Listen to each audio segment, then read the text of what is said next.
welcome. Hit the like button, hit subscribe, hit the bell, share the show. Thanks for listening. This is Joey. Let's get started. I want this to be a quick one. I want this to be pretty direct. I heard an excerpt from Yvette Carnell a few episodes ago on her Breaking Brown podcast where she was going in on a caller who was talking about senatorial candidate Marcel Dixon, who's going after the South Carolina seat with Jim Clyburn, who's a long-held elder statesman in the Senate or in office, in the House. And she was going on and on about how dumb of an idea it was because he has no chance of winning and X, Y, and Z. And I'm disappointed in Yvette Carnell. And I say that respectfully, but I got to keep it real. I'm disappointed. I don't like when people don't stand firm on their stances on things. And here's what I mean. Yvette Carnell is a woman who's been on record saying that no effort towards political action in the black community shows a serious lack of political imagination. And that if you don't have that political imagination to be able to lead with what you have, then you got to step aside. And I can't see any more of an obvious sign of lack of political imagination than not seeing the gamesmanship behind a Marcel Dixon. So this episode, I want to talk about what a quote unquote victory would look like with regards to Marcel Dixon versus Jim Clyburn.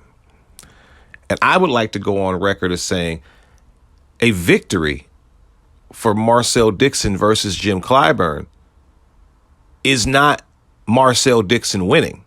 That would be icing on the cake. We'd be over the moon. But I don't even think that would be good ultimately. And here's why. Not to say that I don't think Marcel Dixon would be a good candidate or is a good candidate or would be a good representative. I think that if Marcel Dixon were to actually get the spot, the messaging that it would send down through the Democratic Party notwithstanding. But I think that if Marcel Dixon were to actually get the spot, he'd be mired in resistance from the rest of the party, right? So I don't think he would actually have any power to do anything once he got in office. However, I feel the power is in him running. Now, let me give you a comparative example. Who remembers the California runoff election from not too long ago? You have long established Democratic insider Gavin Newsom, handpicked by the party to hold place in that position, no matter what, and a very, very deep blue California. But the people of California who had been so upset and frustrated with their government because of the coronavirus rules, they've been so irritated. What were the people in California willing to do for that moment? The people in California, whether they chose to not vote or whether they chose to vote against that party, they wanted to send a protest message that they were not happy with the government of California, particularly with their governor, Gavin Newsom. So what did they do? Somebody came along who was not to be taken seriously. Somebody came along by the name of Larry Coonman Elders. Somebody who white folks, we're not to there's not enough black people in California to sway a vote on anything. White people and white Latinos came together and decided, I'm so sick of Gavin Newsom. And there's been long frustrations with the way the state of California has been ran anyway. There's been a lot of people moving out. There's a whole exodus from California and moving to Texas and all that kind of stuff. They were so frustrated with Gavin Newsom that Larry Elders damn near won a re-election. Larry Elders was leading up at some points in that recall election. Larry Elders was being taken as a serious candidate. There was a point in time where Larry Elders was running a strong campaign. Larry Elders is running a strong campaign and being talked about by white folks as a serious candidate, to the point to where the incumbent Newsom was nowhere to be found. They were honestly asking, where did he go physically? Nobody remembers where we were now, because now he's won re-election and the wound is covered. But that's part of what I want to talk about. White folks weren't seriously going to elect Larry Elders. Larry Elders had no shot. The entire point of that whole practice was sending a message to that government. We're not going to elect Larry Elders, but we could. We could. And we don't give a shit what dumb shit Larry Elders would do to ruin this entire state if he got elected, because you're already ruining it for us. We'll do that just to get Gavin Newsom out. And not only that, but if you just try to put Gavin Newsom in anyway, it undermines the entire election process, and you've just exposed that we don't really have a democracy. So you're going to have to put Larry Elders in there for 4 years. You're going to have this nigga in there 4 years because we're protest voting. Remember, we elected Trump for a term. We will protest vote in this country. Now, Larry Elders did not win. Gavin Newsom was given his job back. But what happened? California quickly got that ass correct when it came to those COVID rules. Everything started getting real relaxed. Businesses were allowed to open back up. There were other provisions checked. Now, magically, California is investigating the 77th precinct for all their police misconduct.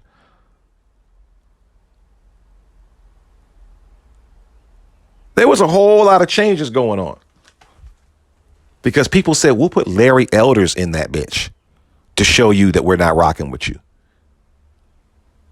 And I say all that to bring this back to Marcel Dixon. Now, I've said this before on the show. I have a whole episode dedicated to it, talk about the real problems in the black community. And I point out these niggas in the Congressional Black Caucus. And I say we make them look way too powerful. We forget one thing. None of these niggas, and this is where racism comes in handy. We know that if we see a black candidate somewhere, that's either a black puppet for a white organization or you are in a black ass district, because white folks in a white district would not elect your black ass. So if you see any black congressional caucus member, just understand that these people are representatives of districts that are 70%, 80%, 90% black. That's the only way they could be in office. That's the first thing you have to understand. So what that means is you are entirely the voting base. You don't have to worry about if your candidate is going to match well with white folks or if he's electable. If your black ass would vote for them, black people will vote for them. That's the first big, overwhelming, unfair advantage that you have over the Democratic Party. That's the first big advantage. The second big advantage that you have, and this is key. The second big advantage that you have is that the Democratic Party has shown to be completely inept of how to communicate and listen to black people. All the money in the world don't mean shit if you're going to spend all your campaign money on tactics that aren't even going to reach the people that are your target audience. The Democratic Party has shown time and time again, not only an inability to influence black people positively, not only an inability to reach or communicate with the black community, but almost at times seemingly an unwillingness, or even, dare I say it, a bit of vitriol in the way that it communicates to black people. Time after time after time, we've seen Joe Biden slip and let his real thoughts about the black community come out. Time after time after time, have we seen them do things that even towards the most loyal auntie that works at the voting booth, black woman, uncle that works at the voting office, black man, would be offended by, right? Time and time again.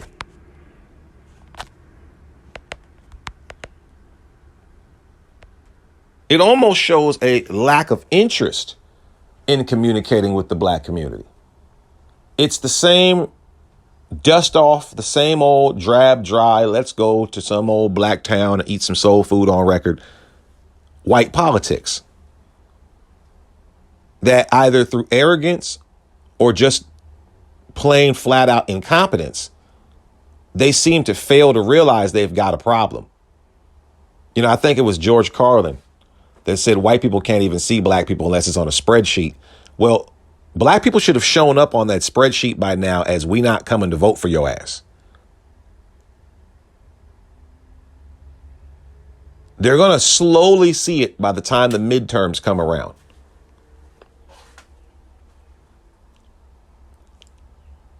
But there's already been reports that the Democratic Party is worried that the black vote ain't coming, that the Democratic Party is worried that they've seen diminishing returns. They didn't get the kind of reaction from the black community that they thought they would get from electing a black Supreme Court justice. They didn't get the kind of reaction that they think they were going to get by electing a black woman as the Speaker of the House, or not Speaker of the House, the press secretary. They didn't get the kind of reactions that they thought they would get from talking about a George Floyd bill, but not actually doing shit. They're worried. All the pandering that normally gets black people to buck dancing and jiving, they're not seeing any jiving. And worse yet, the numbers at the polls look dismal. But all these numbers at all these polls, see, at this point, have just been in white areas where black presence is kind of nominal, right? But when it gets to those midterms and you start talking about these deep blue, black and blue, black belt areas in the country where you're solely dependent on the black vote, and you start seeing niggas not show up for you, niggas vote for the other side, when the shaming tactics of you sound like a Republican don't hit like they used to.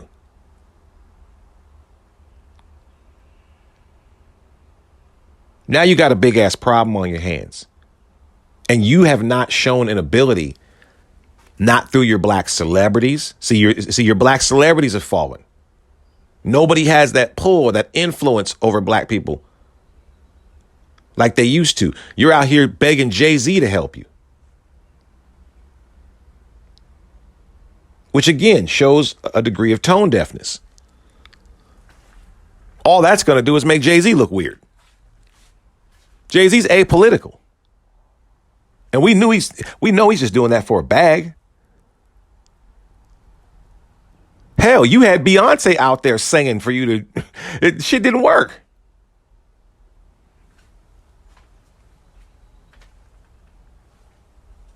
You have a huge advantage in those two regards. These are completely black districts, depending completely on the black vote and black people to get these people elected. And this party has no way of communicating with those people. All the money they spend to get the attention of those black people falls on deaf ears because the avenues they're using aren't even places black people check. It's like putting election messages designed for black people in between the commercials while airing the show Friends on him. You know, it's like niggas don't watch that show. It's like hiding your election messages in an Eminem album. Ain't no nigga gonna hear that shit except for the few niggas on D12. Let's just be honest. But see, you are black people. And this is what I want to get back to Yvette Carnell on, because I really want the whole ADOS squad to humble itself a little bit. I think it's been kind of smelling its own farts for the last, we'll say, year and a half. And just like the Democratic Party, you're not realizing you've lost influence with the black community. You're sounding a little tone deaf. The goal of a Marcel Dixon is not to actually win the election over Jim Clyburn. I've said this before. These black congressional members, these black candidates for the Democratic Party, simply because they are black and black people support black candidates, Simply because they are black, these black candidates have it so easy and are such shoo-ins for their positions that they benefit the Democratic Party financially and strategically. Why, Joey? Because they're such shoo-ins that the Democratic Party does not have to invest shit in them. They can focus all their party's resources on white candidates and other candidates in battleground or contested areas. This is why Hillary was criticized for not even campaigning up in the white, democratically blue Northeast, which was considered her firewall, because she considered it such a shoo-in. And that's what really cost her the election, was her arrogance, thinking, I'm not even going to go visit them because they're already going to vote blue no matter who. And little did she know that in those areas, those people weren't feeling enthusiastic about voting for her punk ass. So some of them turned and some of them didn't show up. And that energy was just enough of a difference for that wall to fall for her. You can look at stats on a sheet of paper, or you can get shit from the ground floor. That's why it's good to have people on the ground floor you're in communication with on things when you're really trying to be a leader. That proves she wasn't ready. But with regards to us, these candidates are such shoo-ins. Go look at how long Jim Clyburn's been in office. Look at how long some of these black folks have been in office uncontested. Sheila Jackson Lee's just on all kinds of committees for just years and years while doing horrible jobs in their home districts, right? Maxine Waters was damn near born in office. Look at how long tenured a lot of these black congressional caucus members are. And then keep in mind that because they live in black districts, they don't even really need that much money to campaign. They often run completely uncontested. They're given small nominal amounts of money from the Democratic Party to be able to be reelected. They're low maintenance. And the Democratic Party doesn't have to worry about or focus on them during election season. Even think about it. They're damn near red wave proof in most seasons. If you look at the black candidates in office since the time black folks have had the Congressional Black Caucus, since the time black folks have actually had their voting apparatus together, like the 70s, even when the Democrats get swept out of office because it's a bad year for Democrats and they get swept out in the midterms, go look at Jimmy Carter's here. The black folks was fine because they're still in black districts. It don't matter if it's a red wave or not. It's a black wave over here 24/7. So if you're a black congressional member, you're damn near bulletproof just because of black people. And what do those black congressional members give the Democratic Party in return? There's upwards of 50 congressional black caucus members. And what they do is they rubber stamp anything Nancy Pelosi does. Nancy Pelosi can come to the head of the black congressional caucus and go, we're voting on this, niggers. And they'll go, yes, ma'am. So right off the bat, Nancy Pelosi has 50 votes in her back pocket whenever she needs them, with no effort, with no compromise. They don't ask her for shit other than a few dollars. So for a few crumbs, everybody knows Nancy Pelosi's balling. When your husband keeps DUI, drunk driving, crashing his Porsche, you got rich people problems. So for no effort, for pennies on the dollar, Nancy Pelosi got 50 votes in her back pocket in Congress whenever she needs them.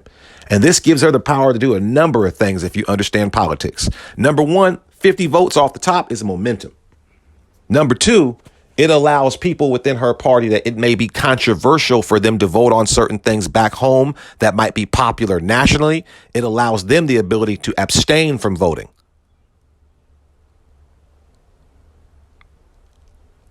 She gives other candidates in more battleground areas room.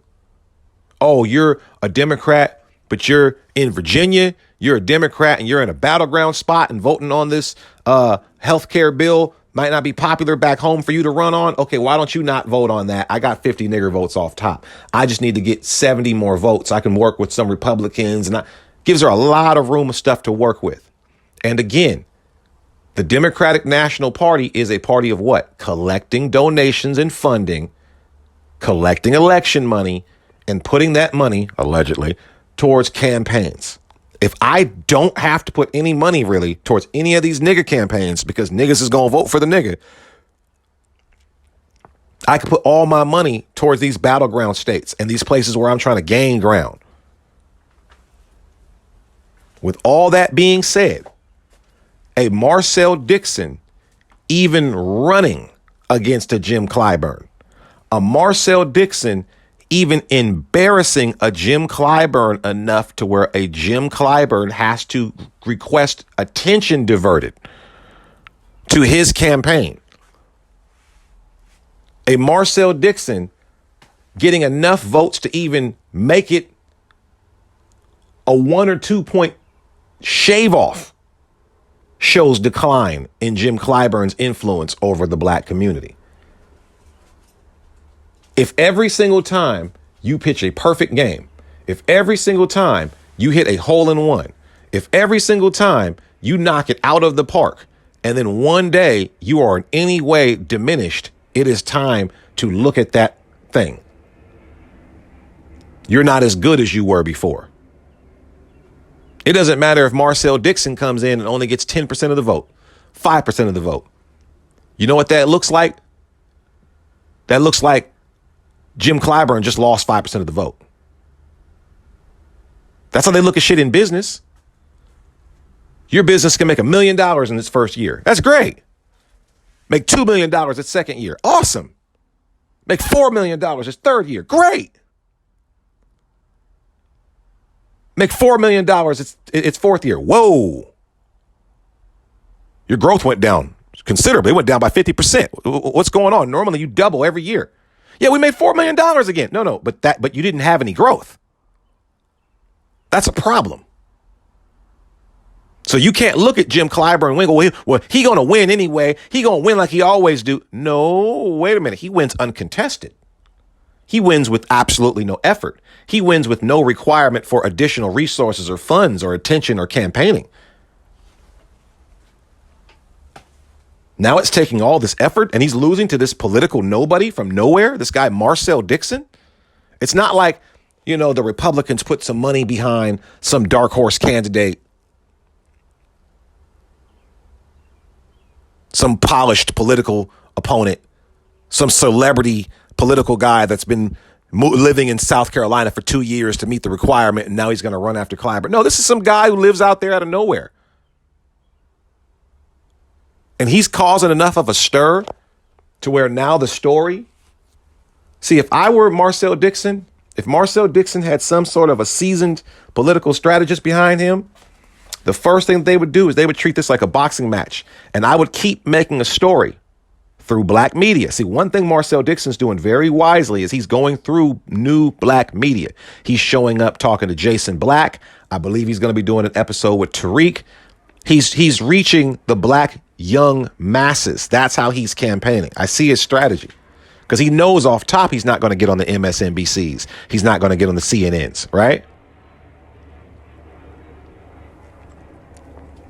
Sorry, again, plane flying overhead. You know the name, you know the game by now if you listen to the show. Once again, thank you for listening. Share the show, yada, yada. This is Joey. So, if you're Marcel Dixon, you're not getting on MSNBC, CNN. So you're going through new black media. Very good strategy. If I were him, I would treat this like a boxing match. I would treat your best hope is to get that debate with Jim Clyburn. You get a debate with Jim Clyburn, doesn't matter if you win. Doesn't matter if you win. That's your chance to embarrass that man in front of the black community. The goal with running against a Jim Clyburn, the goal of primarying these people every chance we get is not to win these elections. The goal of doing this stuff is to show the Democratic Party that the black community is no longer happy with your guard dogs. The Democratic Party needs to understand black folks are beating down the gates. They're eating away at your little black buffer class you created with these congressional coon members. It's no longer going to work. You're going to have to put up new distractions. You're going to have to try something different. That's what this is about. White folks don't see black folks unless it's on a spreadsheet. And if they start seeing, oh boy, 5, 10, 15% less black people have voted for Jim Clyburn here in South Carolina than they did before. And they voted for some political nobody. That sends a message that that office is in play. They're not stupid. They understand, well, damn, if some political nobody can come up in here with no campaign money behind him and shave off 10, 15, 5, 2% of the vote, then the Republican Party knows that Jim Clyburn's weak. Hell, we can go find a coon. Hell, go get Larry Elders. Have him move to South Carolina for 2 years. We can go put any black guy in there and we'll put money behind him. South Carolina, that spot is in play now. They don't want that shit getting out. They don't want to have to start diverting money and resources and time, effort, and attention to black campaigns. We've got to fight for our black votes now. We're the Democratic Party. You're supposed to be black. Our sitting president literally said, if you don't know to vote for me in the Democratic Party, then you ain't black. Now you're worried about whether or not we can make Jim Clyburn hold on. We're going to have to retire Jim Clyburn, our oldest, most stout-worth Stephen we've ever had. If I'm Marcel Dixon's political strategist, I'm telling Marcel Dixon to chase Jim Clyburn around the state like Jack Johnson chased James Jeffries' bitch ass all around the world. James Jeffries was the white boxer that didn't want to give Jack Johnson no title shot. And so what Jack Johnson started doing was popping up at all his fights. I'm going to pop up. Hey, man, I want to fight you. But what's up, bro? You scared of me, man? You don't want to lose to a black dude, don't you? Yeah, you don't want to be the first white boy to lose to a black dude. Chased him all around the country to the point to where at first white folks was like, don't give that nigger a title shot. You don't let that monkey take the belt. And then they started thinking, damn, Jeffries the more and more people saw Jeffries wherever he went, Jack Johnson's popping up and Jeffries leaving. Damn, nigga, you scared? You scared of that black guy? You're not going to make the white race look weak. Before you know it, even the white folks turned on him like, hey, man, you got to fight him now. People don't see the optics of one person trying to engage and another person not, and don't think of running. Don't think something cowardly. And it don't take much to rattle Jim Clyburn's cage. All you got to do is show up to one of his little fish fries or coon jamborees and ask him a question or two. He'll be cussing and poking his little pointy crooked finger in your chest and all kinds of shit. He's not some suave, just because he's been in politics for a long time, doesn't mean he's some suave, sophisticated, smooth operator. He's just some fool white folks put in charge to watch the door. He's some broke down security guard for white supremacy. He's not clever. And they know that. That's why they keep him off. Ask yourself why somebody who can barely form a sentence, who's not very intelligent, by his own display, is put on so many committees and put in charge of shit. His job is to be a professional Negro whisperer. He made that clear of telling Joe Biden. Like, you got to look at what kind of hot water Jim Clyburn's in right now. That putting the first black woman on the Supreme Court move that I just got done telling you didn't have the kind of effect that they had hoped. That was Jim Clyburn's idea. He was bragging about that. The idea of making the first black woman vice president as your running mate. That was pushed by Jim Clyburn. And again, look at the problems they're having with that. Brief side note. I almost want to do an episode on this because the nuance does require a little bit of focus, but I'll be brief on this. When you hear a lot of the complaints by old white media about the ineptitude and failures of the vice president right now, right? Do you ever notice that they keep dogging? And remember, I'm not coming here defending Kamala, but let's be realistic. You notice that white folks are always dogging Kamala Harris's performance and what she's doing as vice president, but really, the fuck are you supposed to do as vice president, right? It's not really like it's like a big job unless the president dies, right? The real reason why you see white media fuming and frothing at Kamala Harris is twofold. You'll notice much of the frustration comes from white women. Much of the frustration comes from white women. And this is twofold. One, they understand that for the most part, the office of vice president is largely symbolic. It's very rare that something happens to the president. The office of vice president is largely symbolic. And that was supposed to be a role for white women.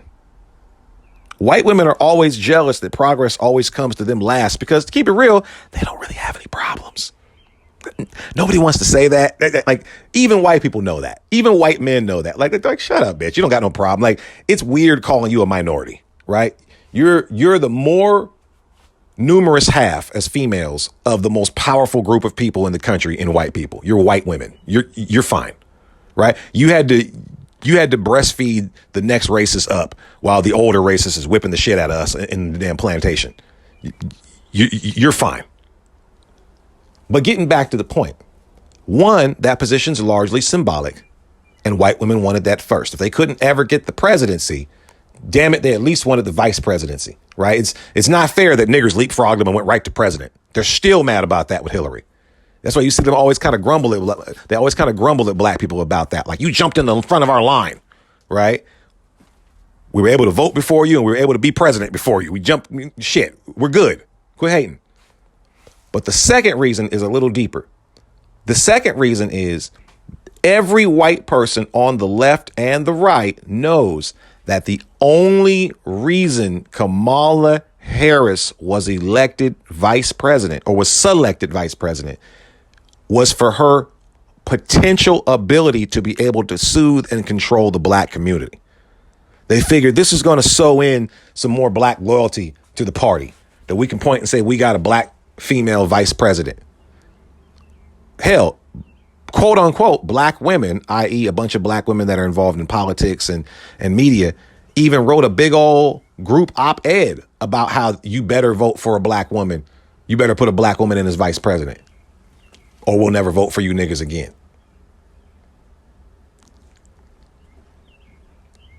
So they're looking at it like, we spent all that political capital letting you have a black female vice president, and this black female vice president doesn't even have a finger on the pulse of the black community. She's not going to be able to pull a Michelle Obama. If Michelle Obama was vice president right now, and Michelle Obama, with all this shit going on, looked in that damn camera and said, black folks, I need y'all to come through this election time. I hate to admit it, but niggas would come through. Because black folks have an affinity towards Michelle Obama. Even black folks that might kind of feel a little iffy towards Barack Obama now. Black folks have an affinity towards Michelle Obama.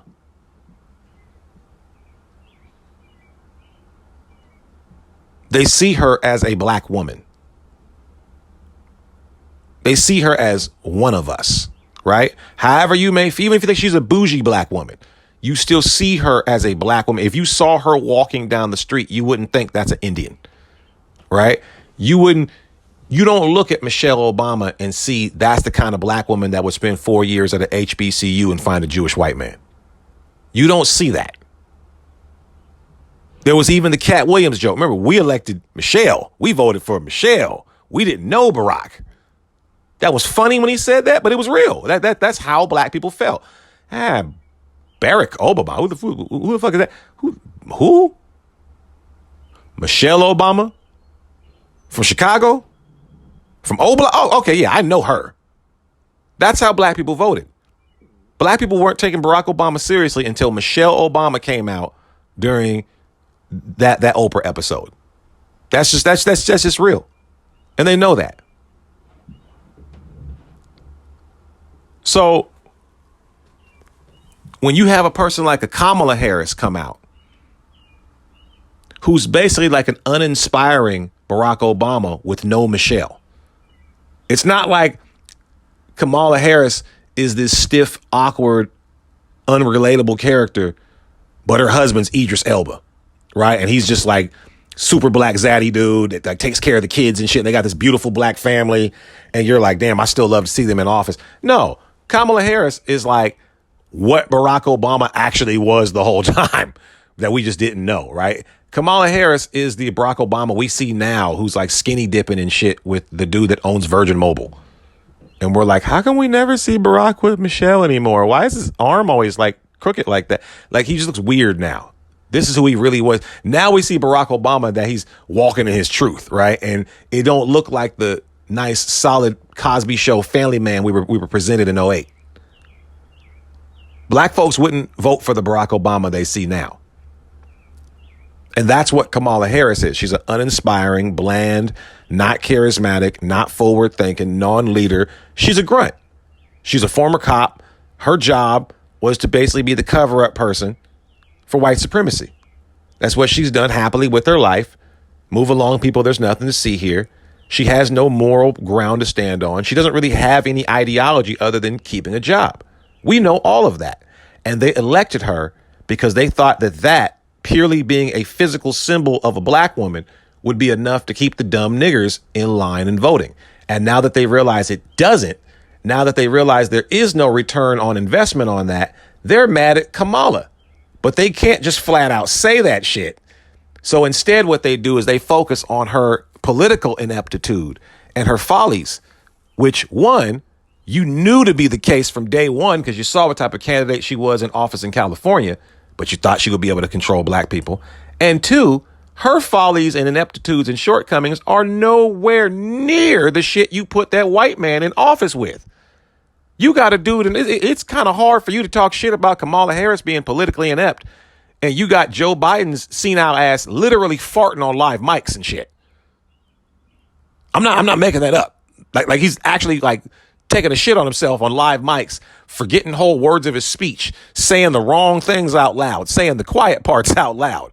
You know what I'm saying? Damn near getting us into World War III by threatening to take Putin out of office to where, listen, as the president of the United States of America, if your spokesperson,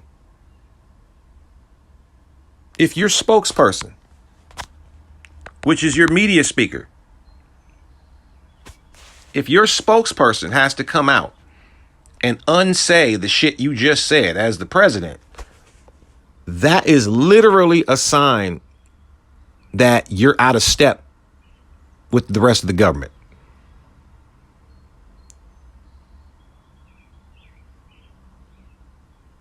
If you are saying a different thing than your press secretary, who's literally the person that's supposed to say the shit you're saying in the most artful, clear way to the media, if they have to come out and say the president didn't mean that, and then you come back on a separate speech and say, I say what I mean, I know what I meant, right?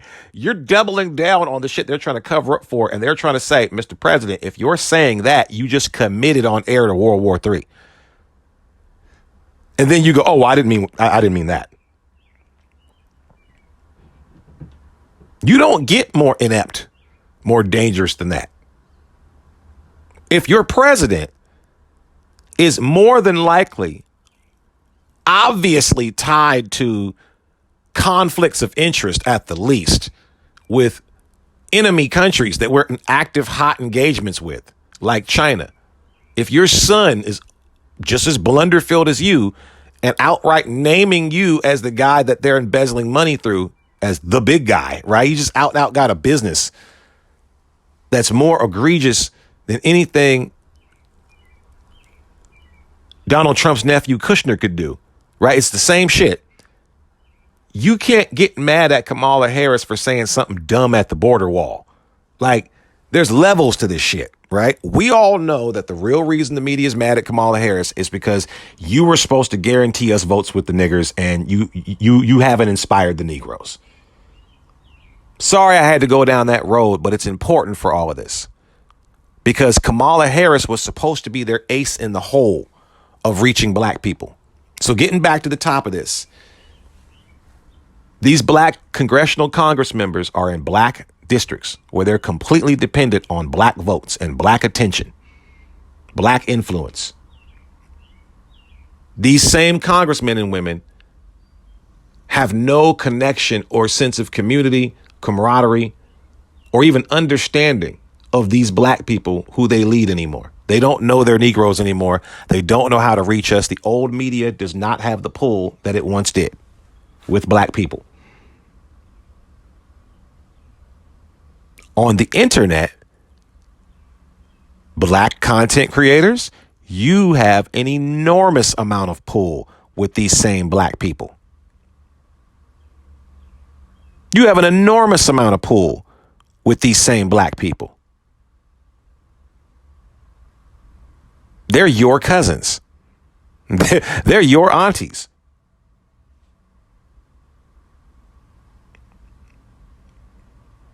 Most of these black people are on the internet watching black YouTube content creators, watching black Instagram content creators, watching black TikTok content creators, listening to black YouTube podcast, talking to black influential people on social media and watching what they're doing. Little Boozy is banned on multiple social media platforms and still got more pull than Don Lemon on CNN. If you had a split screen right now that had a ticker at the bottom showing you how many black people are watching, and you put Don Lemon on the air right now, and then you split the screen and you had Boozy on the air, every eye will go to Boozy. Ain't nobody watching Don Lemon.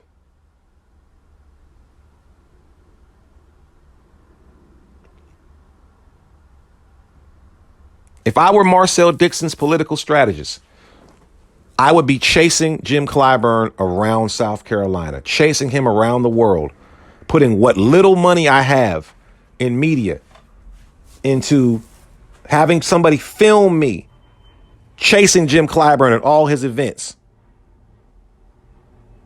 Chasing Jim Clyburn. Let's go, champ. Chasing him all over the events. You're scared to debate me. You're scared to debate me. You're scared to debate me. And black people know it. You're hiding from black people. You're hiding from the community. I'd get a hashtag put together. Don't run, Jim. Don't run, Jim. I'd have people filming me do it and running up on him, making it go viral amongst black people. Every time I'd run up on him, I'd have people asking him a question about something he messed up on. Jim Clyburn, is it true that you voted for the da-da-da-da-da that got black people messed up on such and such? Don't run, Jim. Jim, why aren't you going to face Marcel Dixon in this debate to debunk that? Why aren't you going to debunk that, Jim?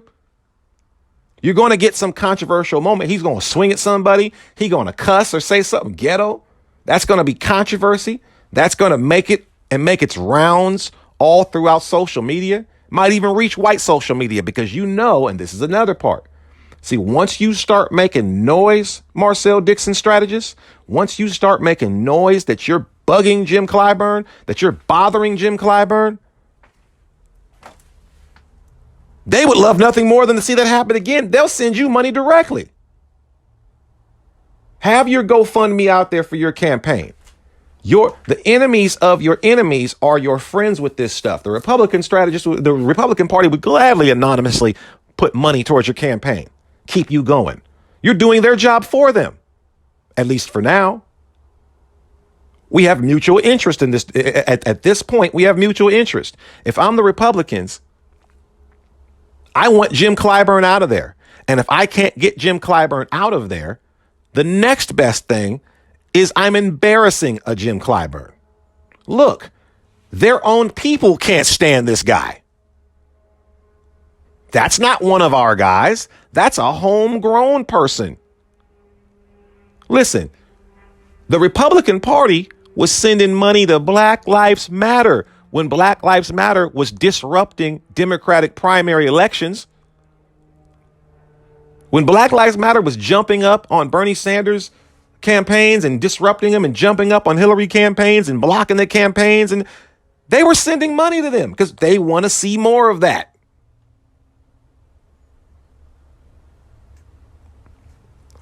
I would be chasing Jim Clyburn everywhere, throwing facts in his face. See, this is another disadvantage Jim Clyburn has. He has a voting record.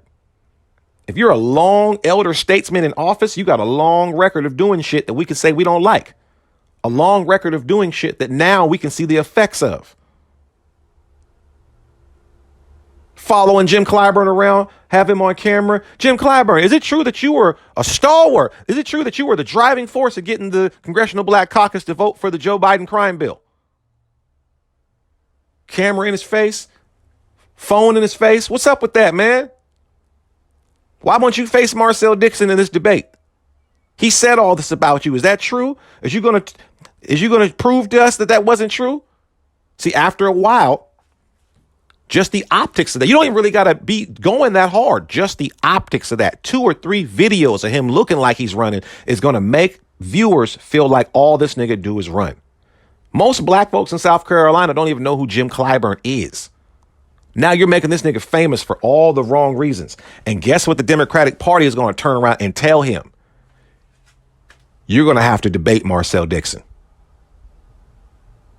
We're going to have to put a demonstration together that at least shows effort that we're taking this seriously. We got to debate him. And when you get that debate, Marcel Dixon, there is your election. Congratulations, you just won.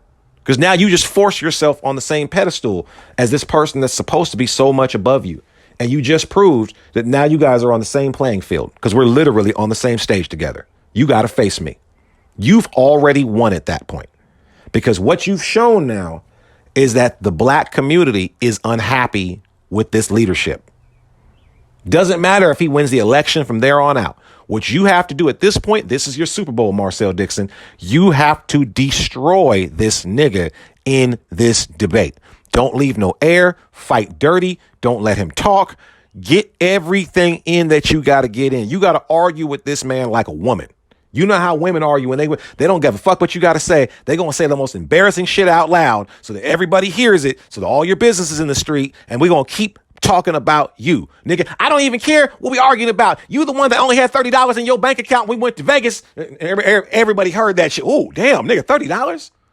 Yeah, we're going to put all your business in the street, Jim Clyburn. We're going to put all your business. Nigga, ain't you the one that got a niece driving around working for Uber with steak plates on? Like, we're going to put all your business in the street. Make you look real bad. Make you look like somebody embarrassing to vote for. And embarrassing you on policy, too. Not just gossip. Embarrassing you on policy. Didn't you vote for this? Didn't you do that? Keeping him on the balls. Keeping him on the heels of his feet while you're on the balls of your feet. Tagging his ass.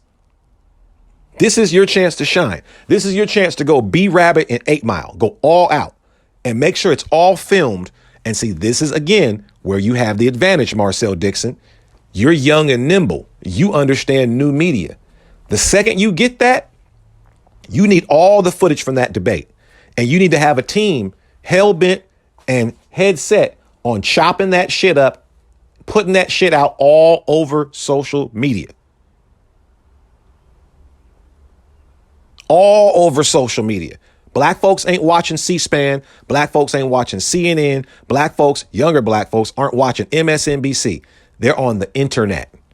And if all over the internet, all over Instagram, all over YouTube, all over Facebook, all everybody sees is poignant parts of your speech where you're tearing this nigga up with facts that black folks already agree on, he is a dead man walking. Does not matter if he wins his election. He will be known forevermore amongst black folks as that nigga that got torn up in that debate.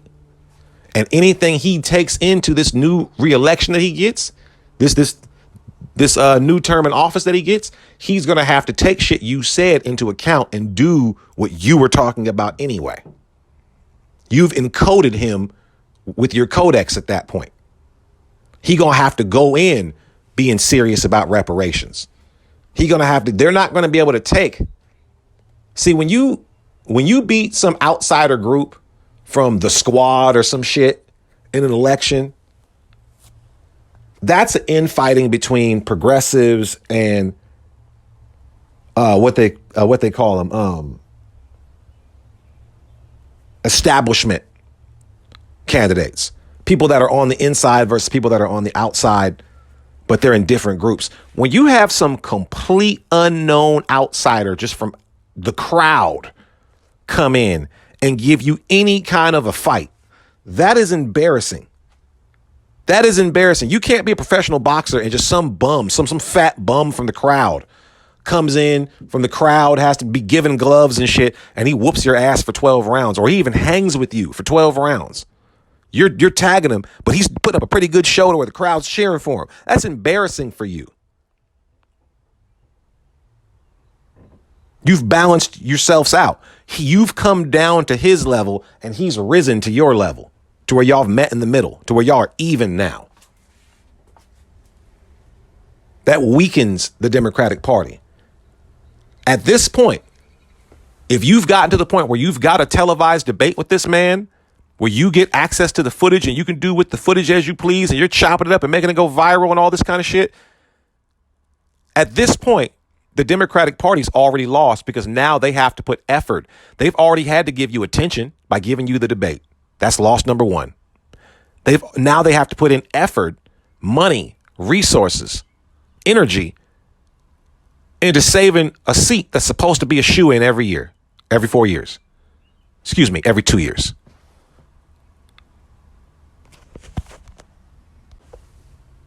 And you want this process repeated with every congressional Black Caucus member in the House. Everybody. And that's going to force the Democratic Party to have to reassess their defenses. You got to look at the Congressional Black Caucus members as like a living fence that's set up around the Democratic Party to protect the core of the Democratic Party from the Black community. If you all of a sudden have planks of your fence falling every day, you got holes in your fence, you got plants and trees and shrubs growing straight through your fence, you got the neighbor's dog walking in and out of your yard as he pleases because there's such a big hole in your fence, at some point you realize, I got to update this damn fence. I got to update this fence. This fence no longer does the thing that it's designed to do. It doesn't keep outside things out and inside things in. We want the Democratic Party to see that there's holes in this fence. We want them to realize that even if we're not serious about doing right by Black people, even if we're complete and total fucking phonies, which we are as the Democratic Party, in doing anything for Black people, this mirage no longer works. And we're going to have to at least reconstruct the mirage and give them new distractions. Now, why am I saying it that cynically, Joey? Because this is how your ancestors won. You see, you didn't get civil rights in the 60s because we marched off into the sunset and white folks saw the light and, or pitied us enough and, whatever. No, what happened was you let white folks know through that process of jamming their signals. Like I told you, we're going to mess up all your little Macy's Day parades and your Easter holiday parades and all that shit. And we're going to show you live broadcast of Black folks telling you no justice, no peace, and getting their asses whipped and getting hit by dogs and fire hoses for simply wanting to do shit like go to school, right? And that got put on blast for the world to see how the sausage was made in America. But not only that, but your ancestors won because we were able to make the current state of what white folks wanted difficult to maintain. We made it cost them. See, if you look at the history of Black people in this country, it's always a history of us making things uncomfortable with white folks until they get that act right. Oh, we're going to have slaves. And no, we're going to slave revolt. We're going to burn this motherfucker down. We'll have hundreds of slave revolts to the point to where it's too costly to have slaves. Hey, you know what? Let's not have slaves. Yeah, that's what I thought. We're just going to have separate but equal. You know what? We're going to go ahead and start burning this shit down until we're going to be equally burned down, or else you guys going to do right. Hey, you know what? Let's go ahead and integrate. Yeah, that's what we thought.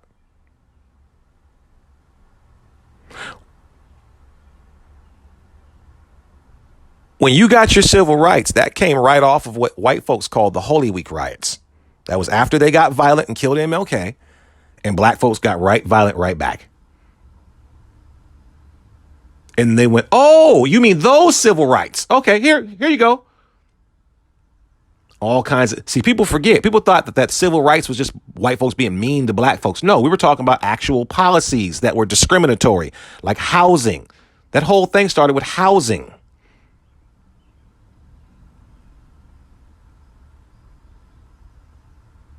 And now here we are again, to where we've been playing nicey nice with this charade of politics.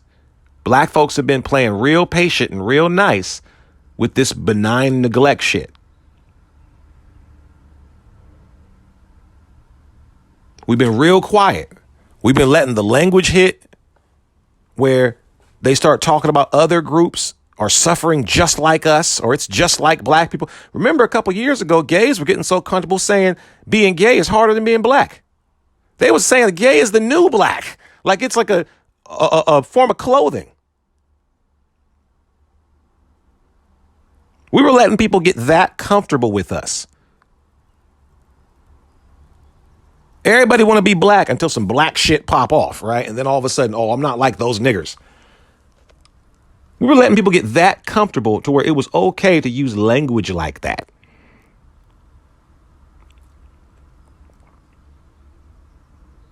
But I digress.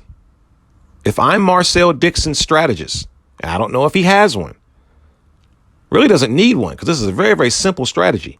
You stalk Jim Clyburn. You make it public. You stalk that nigga like Kevin Gates.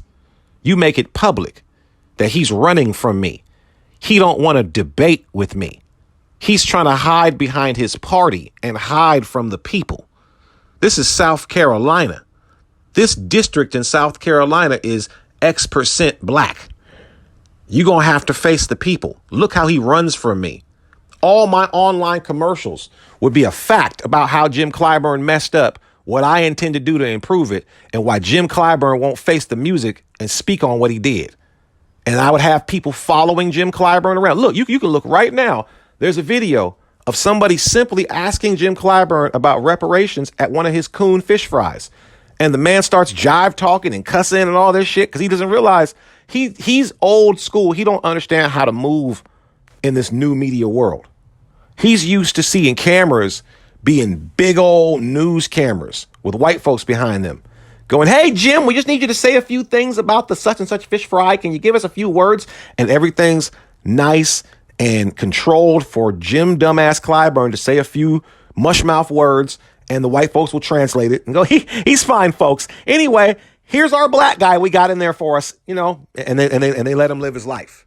He's not used to a camera being a regular nigga on his cell phone.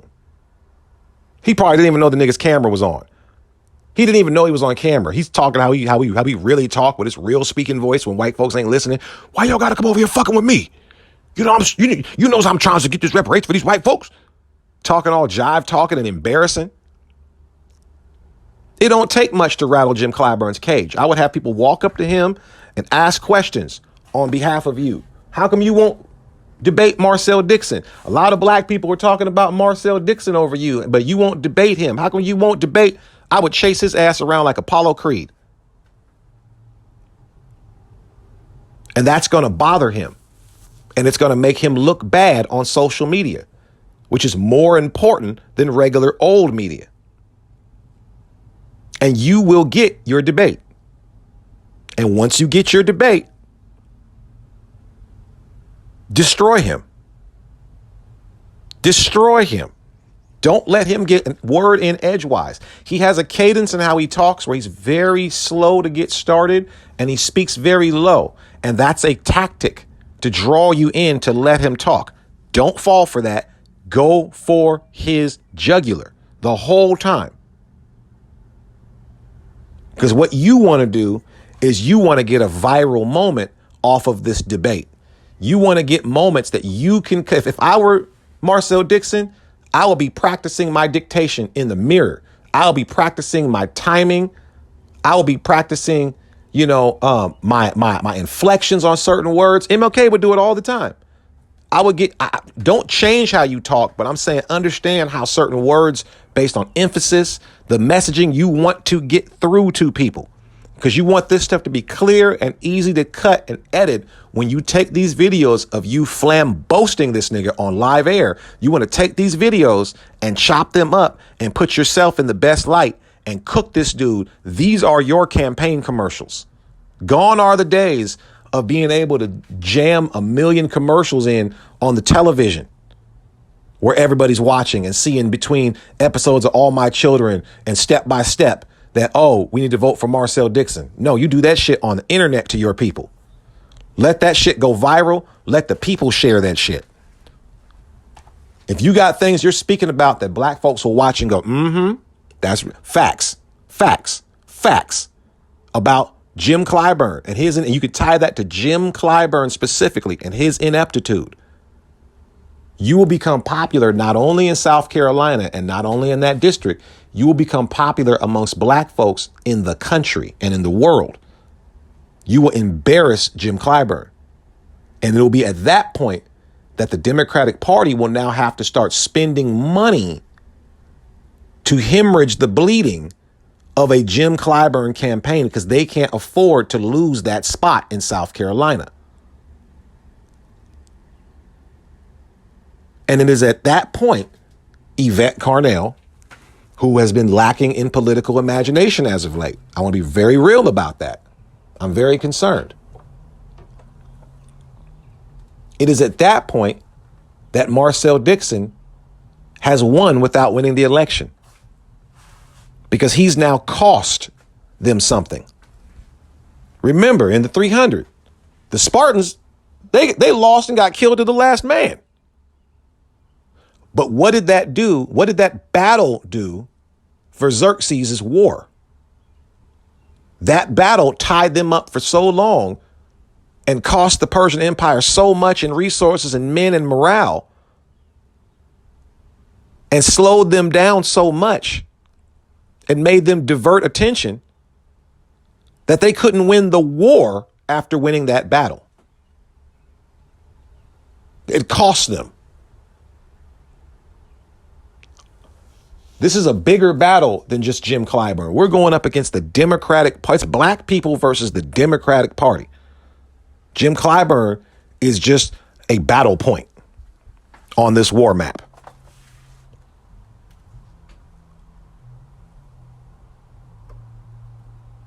That's all I'm going to say on this. Just in closing, the goal of a Marcel Dixon and winning against Jim Clyburn or winning against the Democratic Party is not to win the election. It would be nice, and I would go as far as to argue that it wouldn't, that a Marcel Dixon representative would be mired in inability to move. He would be paralyzed politically because he'd be just like AOC. If you go into that system, trying to change that system to within, what ends up happening is you get changed by the system. Alexandria Ocasio-Cortez, I believe, honestly came in with pure intentions initially. But what happened? She went into, what was the first thing you saw AOC complaining about when she got elected into office? She was complaining about her pay. And people thought she was being a diva, but she was saying, no, I can't afford to live out here and do this job. I'm in New York. I got to go to DC back and forth. I got this little $2,000 apartment. I make this little stipend of money. So what happens if you're a congressperson and you don't really make no money to be able to even do your job? You got to depend on funding. And everybody in the Democratic Party who's in the House, they're owned by Nancy Pelosi because Nancy Pelosi controls the funding. So what did she come in doing at first? She came in pure-hearted and a rebel and was talking shit about the establishment and Nancy Pelosi and act like she was going to come in and change things. And within less than 2 years, what do you see AOC talking about now? She running around calling Nancy Pelosi mama and all that kind of shit because that's where her money come from. Yeah, you like that new penthouse suite, don't you, bitch? Yeah, that's right. You and the squad, get your ass in line. So I'm going to keep it real. Yeah, Marcel Dixon would come in pure-hearted and riding for his people and doing what you're supposed to do. But eventually, they would wear him down because he'd be one man. He'd be one man fighting that entire system. He can't pass reparations on his own. So eventually he would just dissolve in that fluid, that cesspool that is Congress. And I don't want to see that happen to the man. The real power in this situation, and I'm saying this early so people don't get demoralized, like, oh, he didn't win, she was right. Understand what the goal is. The goal is not to get him in Congress. He couldn't do anything in Congress. He has more power threatening Congress politically, threatening a position in Congress, him representing that the people are not happy with the status quo. That creates change from the outside, because now the Democratic Party has to reassess a Jim Clyburn. You're not our moneymaker no more. You used to be one of our best hoes. You can't even turn that trick no more. The Democratic Party has to reassess its black congressional congressman. It has to reassess its talking androids. Your snitch has been revealed as wearing a wire. They don't listen to him no more. If Marcel Dixon shaves off even 1% of the vote, if Marcel Dixon just gets to the point of having that debate, you're going to see somebody replacing Jim Clyburn the next election cycle from the Democratic Party's establishment base. They'll put in some new, younger, probably a female black person or probably a gay black person that'll be more attractive to controlling the young black masses now. They'll realize they need to update their machine. That's the point of what I'm trying to say. It'll show, oh, you don't have influence anymore. Jim Clyburn's getting challenged. Just like the Tea Party. That's exactly what the Tea Party did for the Republicans. The Republicans used to have a very, very established formula. God, guns, gays. We're going to scare the Democratic. We're going to make the Democratic Party look like scary liberal hippies that'll always keep people voting Republican. We're going to use the Barry Goldwater strategy. Eventually, people got tired of that shit. They wanted to talk about their money. And the Tea Party came along and disrupted the entire Republican Party. And what did the Republican Party have to do after it was all said and done? Yes, there were still establishment Republican Party members that were in office when all the dust cleared and all the smoke settled. But those establishment Republican Party members now had to speak the lingo of those Tea Party members, otherwise risk another Tea Party revolt. They're punking them from the outside. They got a whole Tea Party caucus now. We're going to do exactly the same. We're going to punk them from the outside. We want Marcel Dixon running just to scare, just to divert resources and attention and effort to make the Democratic Party realize there's a problem with the black community. And it's not just that they don't understand all the benefits and things that we've passed. They don't rock with the Democratic Party. We need to win them back. And lastly, one more thing on political imagination that I thought was jarring when it came to Yvette talking about, I don't know why y'all going to talk about him because he ain't going to win no way. If we're going to go that route, you can't get any more unelectable and non-serious of a candidate than Marianne Williamson, who ADOS had at the first ADOS conference. And why did you have Marianne Williamson? Somebody who anybody from a mile away could see wasn't going to win, had absolutely no chance to win, and therefore, by Yvette Carnell's own logic, would be a complete waste of time even investing energy into, was because you wanted to send a message that you're willing to listen to anybody who's talking the language you talk, no matter how crazy of a chance they have to win. The fact that ADOS acknowledged her because she was speaking the right lingo, even though she wasn't a quote unquote serious candidate. The fact that ADOS, a considerable number of African Americans and potential voters, wanted to hear what she had to say during a crucial election season, that in and of itself catapulted her to at least being one of the primary members. That in and of itself made her a serious candidate. We can't talk about serious candidates anymore in the age of post-President Donald Trump. Donald Trump is like the boy who could fly. Once everybody saw him get in, it's like, well, shit, I'm going to go for mine. If he can do it.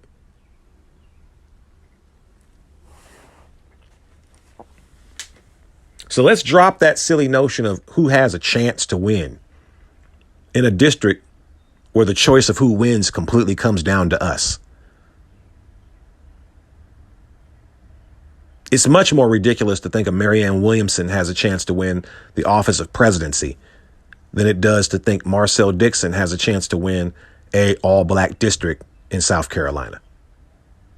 It's not that far off. And I'm going to say once again in closing, the actual goal, sorry, Marcel, I don't mean to crush your dreams. I'm not trying to hate on you. But as a strategy for black folks, the overall goal isn't necessarily that you win the election, other than that you challenge in the election and make the Democratic Party have to account for you. If they have to spend $1, 1 hour, send one person down to South Carolina to account for you running against Jim Clyburn, that could only happen if we as black people have made enough of a wave to make them have to worry. And that is where the real victory is. We're sending a message to them that you're going to have to appease us in some way. You're going to have to give us something to calm us down. That's the message you want to send. Signing out.